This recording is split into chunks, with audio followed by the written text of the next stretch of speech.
계엄이고 뭐고 자영업자는 곡소리 먹고 살 수 있는 돈을 못 번다는 뜻이에요.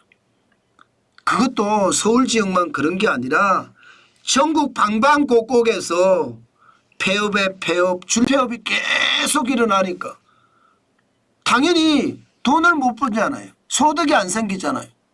그러니까 곡소리가 날 수밖에요. 오죽했으면 여러분 곡소리라는 표현을 썼겠습니까? 그 정도로 말입니다. 지금 현장 경제는요 폭삭 망했습니다. 여러분 이거 한번 보세요. 전국의 카페 폐업 수입니다. 2020년 794개였습니다. 카페가 폐업하는 게. 카페라는 게 뭐 여러분 다 아시는 커피 전문점도 있을 거고요. 아니면 뭐 음료수 전문점도 있을 거고요. 그런데 2023년을 보세요. 12,433개였죠. 3년 사이에 56.5%가 늘었습니다. 4,489개예요. 3년 사이에 56.5%가 늘 정도로 카페들이 줄줄이 폐업했다는 뜻이에요. 4,689개면요. 이게 서울에서만 일어나지 않았다는 이야기입니다. 서울은 당연하고요. 전국 방방곡곡에서 일어났다는 이야기고요. 심지어 제주도에서도 카페 폐업이 일어났다는 이야기입니다. 이것은 여러분 진짜 최악이에요. 문제는 2024년이잖아요. 2024년 1월에서 11월까지 벌써 1228개거든요. 그런데 12월이 되면 어떻게 될까요? 일반적으로 12월이 되면요. 가게 정리하는 사람들이 많습니다. 저만 하더라도 오미래 소고기 국밥을 2019년 12월 13일 날 접었거든요. 왜냐하면 올해까지만 해보자 이런 나름대로의 마지노선을 제시하거든요. 그런데 지금이 벌써 11월 말에 1228건이면 더 커질 겁니다. 더 심각해질 겁니다. 더 최악의 상황이 될 거예요. 여기에다가 여러분 지금 비상계엄 사태에 이은 탄핵 전국의 후폭풍, 저는 실물 경제를 뒤덮지 않을까요? 지금 현재까지 아직 지표는 나오지 않았으나 분명히 지표는 더 나쁘게 나올 겁니다.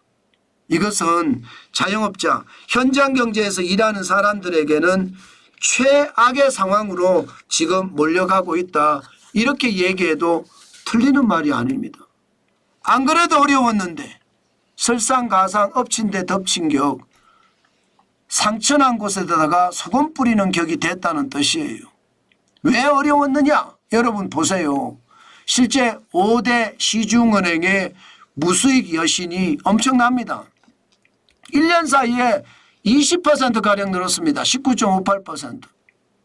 여러분 무수익 여신이라는 건 쉽게 말하면 깡통 대출이라는 거예요. 대출금도 안 갚고, 그죠? 이자도 안 갚고, 이것을 무수익 여신이라고 하는데 그 규모가 1년 사이에 20% 늘었다. 지금 줄줄이 현장에서는 곡소리가 나고 있다는 이야기잖아요. 2023년 3조 5,769억 원이 2024년 4조 2,773억 원이 됐으니까 7,400억 원이나 늘었거든요. 깡통 대출이 이렇게까지 많이 늘었다는 이야기입니다. 그러니 자영업자들이 곡소리 안 난다 이야기하는 것은 지표를 보면 거짓말이다 이렇게 생각을 합니다. 지표에서는 지금 줄줄이 무너지는 거예요. 줄줄이가 아니라 무더기로 무너진다 이렇게 말하는 게 더 맞겠네요. 최악의 상태가 돼가고 있잖아요.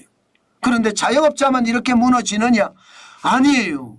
지금 전국에서 자영업자뿐만 아니라 중소기업들 심지어 회사를 다니는 사람들도 무너지고 있습니다. 왜? 국내은행의 원화대출 연체율을 보면 9월에 0.45%거든요. 작년 9월로 가볼까요? 0.39%입니다. 작년 9월보다 굉장히 높잖아요. 그죠? 이것은 여러분 경제가 그만큼 더 나빠진다는 이야기입니다. 저는 여러분 현장 경제, 실물 경제가 나빠지는 게 굉장히 안타까운 겁니다.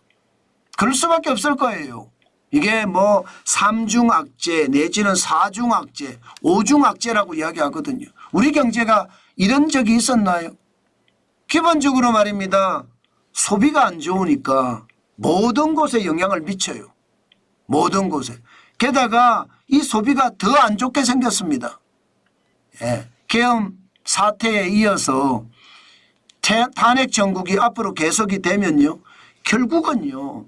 예. 소비가 더 안 좋게 됩니다. 지금 벌써 10분기 연속 마이너스 전년 대비 마이너스를 기록했는데 지금 비상계엄 사태 이후에 탄핵 정국은 더 최악의 상태로 몰아갈 겁니다. 돈 있는 사람이야 괜찮겠지만 돈 없는 사람들 입장에서는요. 지금과 같은 일이 없다 이렇게 이야기할 정도로 지금 최악입니다. 아마 우리가 경험하지 못한 위기를 확실히 경험할 수 있을 겁니다. 참 이야기가 섬뜩하지만 뭐 현실이 그런 걸 어떡하겠습니까? 현실을 물리칠 수는 없잖아요. 그 정도로 말입니다. 우리 경제의 상황이 진짜 좋지 않습니다. 저는 그게 앞으로도 충격적인 일이 벌어질 거라고 생각합니다. 현재 대한민국 경제는 멈춤입니다. 그런데 이 비상계엄 사태에 이어서 탄핵 정국이 길어지잖아요. 그러면 멈춤이 아니라 하락으로 발전할 거고요. 이 하락이 자칫 잘못하면 추락으로 발전할 수 있다는 것. 다시 한번 우리 기억하고요. 저는 여러분들에게 분명히 말씀드립니다. 지금은 다 필요 없고요. 현금을 쌓을 때예요. 다른 걸 팔아서라도 지금은 현금을 쌓을 때다. 현금만이 나를 살려주는 길이다. 그 말씀 오늘도 강조합니다. 제가 지난 3년 있어 3년 가까이 현금을 쌓자 그 이야기를 진짜 많이 했습니다. 그 정도로 말입니다. 제가 3년 동안 말했던 만큼 여러분들이 현금을 쌓았으면 기회가 올 겁니다. 근데 그 기회를 우리는 기다려 보자고요. 저는요 극단적인 위기가 왔을 때 여러분들에게 말씀을 드릴 겁니다. 현재까지는요 극단적 위기의 조짐이 보이는 거고요. 극단적 위기까지 가지는 않았습니다. 그것을 분명히 명심하시고 시장에 대응해야 되겠다. 그 말씀 드리겠습니다.